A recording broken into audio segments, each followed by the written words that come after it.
GTV.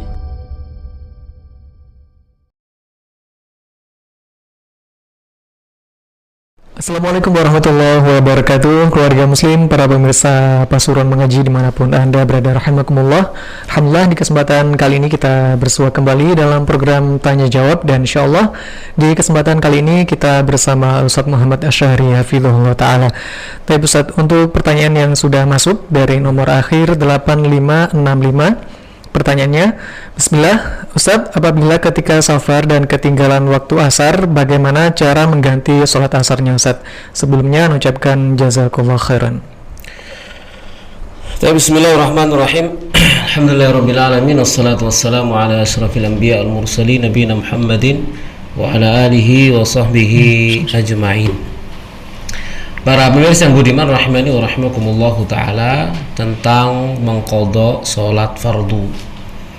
Maka pada dasarnya Allah Subhanahu wa taala berfirman dalam Al-Qur'an, "Innas salata kanat 'alal mu'minina kitaban mawquta." Sesungguhnya salat itu bagi orang-orang mukmin adalah sebuah kewajiban yang telah ditentukan, ditetapkan waktunya, tidak boleh diakhirkan, apalagi sampai dikerjakan di luar waktunya tanpa ada uzur syar'i yang diizinkan oleh Allah, yang diizinkan oleh asy-syari' Allah Subhanahu wa ta'ala. Tanpa ada uzur syar'i yang diizinkan oleh asy-syari', maka tidak halal bagi seseorang untuk sholat fardu itu di luar waktunya, tidak diperkenankan. Nah, di antara uzur-uzur syar'i yang diizinkan oleh Allah Subhanahu wa ta'ala, ya, agar ya dalam rangka untuk memberikan keringanan bagi hamba-hambanya yang berkesulitan, yaitu safar, dalam perjalanan.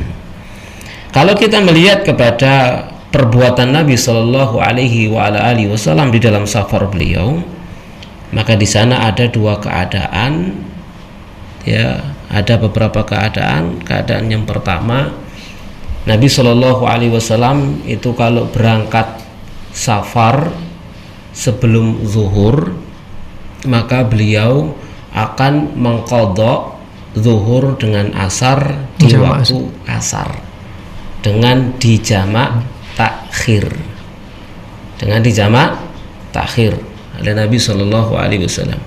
Kalau Nabi Shallallahu Alaihi Wasallam berangkatnya setelah zuhur, maka beliau Shallallahu Alaihi Wasallam sholat zuhur dulu sempurna, kemudian beliau berangkat, lalu beliau sholat asar pada waktunya, gitu ya, dengan cara dikosor. Maka kalau pertanyaan dari pemirsa tadi itu saat safar lalu ketinggalan sholat asar, maka pertanyaannya, kok bisa ketinggalan sholat asar? Ada dua kemungkinan. Safar dia itu pakai mobil sendiri atau mobil umum. Kalau mobil sendiri, maka dia punya kebebasan dan keluangan untuk berhenti di mana saja. Kemudian dia mendirikan sholat asar dengan cara dikosor. Kalau kemudian ternyata dia itu ikut kendaraan umum, maka tidak ada alasan bagi dia untuk tidak sholat asar. Dia boleh sholat asar di atas kendaraannya, ya, sholat asar di atas kendaraannya dengan cara yang bisa dia lakukan. Bagaimana wudhunya? Bisa wudhu dengan air yang dia bawa, apakah itu sebotol ataukah segelas, wudhu di tempatnya. Kalau nggak ada air minum, nggak ada air sama sekali, maka dia boleh untuk bertayamum. Maka tidak ada alasan bagi seorang pun, siapapun di antara kita, untuk meninggalkan sholat asar. Ya, bahkan disebutkan dalam hadis Nabi Shallallahu Alaihi Wasallam, siapa yang ketinggalan sholat asar, gitu ya, atau dia tidak melakukan sholat asar, maka seakan-akan dia kehilangan keluarganya, seakan-akan wutira ahlu wa malu, dia kehilangan kehilangan keluarga dan hartanya, ya. Jadi ini perkara yang tidak boleh diremehkan. Jadi kalau bertanya bagaimana caranya, maka tidak ada cara. Kenapa kok kemudian ditinggalkan sholat asar? Ini adalah perbuatan yang keliru. Bisa dia itu sholat di atas kendaraannya kalau itu dia naik kendaraan umum, atau dia berhenti di mana saja dia di bumi Allah, kemudian dia melaksanakan sholat. Seperti itu keadaannya, karena tidak dirinci oleh penanya kenapa alasannya sampai kemudian tidak bisa melaksanakan sholat asar, ya karena tidak ada rincian. Maka hal itu tidak bisa kita jawab dengan dengan rinci juga. Maka kita jawab dengan global. Globalnya tidak boleh, gitu ya. Tidak boleh seseorang mengakhirkan bahkan sholat asar di luar waktunya. Maka kalau sampai hal itu terjadi, maka wajib bertobat kepada Allah Subhanahu wa ta'ala. Jangan sampai hal itu diulangi lagi. Jangan sampai hal itu diulangi lagi. Ya, apakah kemudian boleh bagi dia untuk melaksanakan sholat asar misalkan di waktu maghrib? Ya, Nabi Shallallahu Alaihi Wasallam pernah di zaman Nabi Shallallahu Alaihi Wasallam seperti disebutkan oleh Imam Al-Bukhari dan Imam Muslim rahimahumullahu taala, Nabi pernah tersibukkan, Nabi dengan para sahabatnya pernah tersibukkan dari sholat asar karena perang, bukan karena safar. Tersibukkan dari sholat asar karena perang, tidak sholat asar kecuali sudah masuk waktu maghrib, gitu ya. Tapi udhurnya adalah karena perang yang tidak memungkinkan untuk berhenti.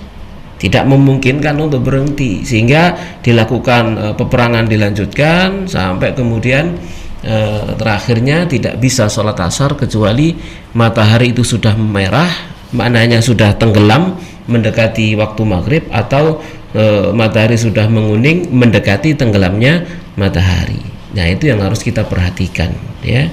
Itu harus kita perhatikan. Jadi tidak boleh sholat asar di luar waktunya, ya. Jangan sampai hal itu terjadi. Kalau misalkan sampai terjadi lalu kemudian sholat asar di waktu maghrib, maka jangan sekali-sekali itu diulangi kembali. Maka kita berharap dosanya diampuni oleh Allah Subhanahu wa ta'ala. Amin. Ya, dan Allah Subhanahu wa ta'ala Maha Pengampun jelas, ya, Ghafurun Rahim. Jangan pernah putus asa, ya. Kalau kemudian mensolatinya saat itu juga, maka kita berharap mudah-mudahan diterima oleh Allah Subhanahu wa ta'ala. Tapi jangan sekali-kali dilakukan kembali dan jangan teledor akan masalah ini. Nabi Shallallahu Alaihi Wasallam juga menjelaskan tentang orang yang ketiduran dan kelupaan dari sholat. Nabi pernah bersabda, man nasya sholatan aw nama anha falisalliha idza dzakaraha la kafarata illa dzalik. Barang siapa yang dia itu lupa dari satu sholat atau dia ketiduran darinya, maka hendaknya dia mensolatinya saat dia teringat, dan tidak ada kafarah, ya, dari yang demikian, gitu ya. Maka seandainya hal itu terjadi, maka bertobatlah kepada Allah Subhanahu wa ta'ala, kemudian segeralah melaksanakan sholat, semoga diterima oleh Allah Subhanahu wa ta'ala. Namun safar itu bukan uzur, gitu ya, untuk kemudian mengeluarkan sholat asar dari waktunya. Zuhur sama asar itu bisa digabungkan jadi satu, apakah dengan jamak takdim atau dengan jamak takhir. Asar ditaruh di waktu zuhur atau zuhur ditaruh di waktu asar, itu waktunya boleh di situ. Tapi tidak boleh kemudian jamak zuhur sama asar di waktu maghrib. Ini haram, berdosa, tidak diperbolehkan. Itu bukan sudah keluar dari aturan yang diajarkan oleh Rasulullah Shallallahu Alaihi Wasallam. Demikian juga maghrib dengan maghrib dengan isya boleh digabungkan jadi satu, itu waktunya. Apakah maghrib ditaruh di waktu isya atau isya ditaruh di waktu maghrib. Jadi itu adalah waktu yang telah ditetapkan oleh Allah Subhanahu wa ta'ala. Jadi kita tidak boleh mengeluarkan waktu itu, pelaksanaan sholat itu di luar waktu yang telah ditentukan oleh Allah Subhanahu wa ta'ala. Sekali lagi, harus berhati-hati. Sekali lagi harus dijaga. Sholat kita itu adalah merupakan neraca, ukuran, standar dari diterimanya seluruh amal soleh yang kita kerjakan. Di mana Nabi Shallallahu Alaihi Wasallam pernah bersabda, "Awwalu ma yuhasabu bil abdu yaumal qiyamati shalah." Perkara pertama kali yang dengannya seorang hamba itu nanti akan dihisab oleh Allah Subhanahu Wa Taala adalah masalah salatnya.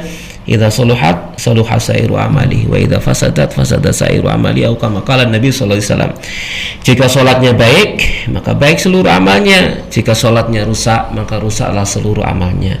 Maka sekali lagi jangan teledor, jangan menganggap enteng perkara masalah sholat. Sampai orang yang sedang berbaring di atas pembaringannya di rumah-rumah sakit pun demikian, tidak boleh bagi mereka meninggalkan sholat-sholat mereka. Kalau misalkan mereka kesulitan di dalam melaksanakan sholat, misalkan mereka boleh mengakhirkan waktu sholat duhur, mengawalkan sholat asar, gitu ya. Tidak boleh kemudian dengan alasan sakit sholat asar di waktu maghrib, tidak boleh, gitu ya. Padahal dalam kondisi sakit, apalagi ini dalam keadaan safar, berarti ya sehat, segar, bugar, cuma dalam keadaan safar. Jadi jangan sekali-kali teledor, gitu ya. Mungkin bagaimana kalau misalkan dalam keadaan macet, ya, macet sudah tidak bisa bergerak, maju tidak bisa, mundur tidak bisa, misalkan ya, minggir tidak bisa, dan seterusnya, gitu ya. Bagaimana? Apakah boleh meninggalkan sholat? Tetap tidak boleh meninggalkan sholat dalam keadaan seperti itu. Sholatlah pada waktunya, tepat pada waktunya, dengan keadaan apa yang bisa dilakukan. Jadi ini harus diperhatikan.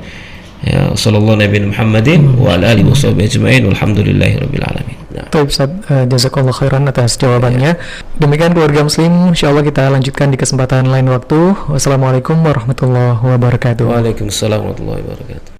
وتعاونوا على البر والتقوى ولا تعاونوا على الإثم والعدوان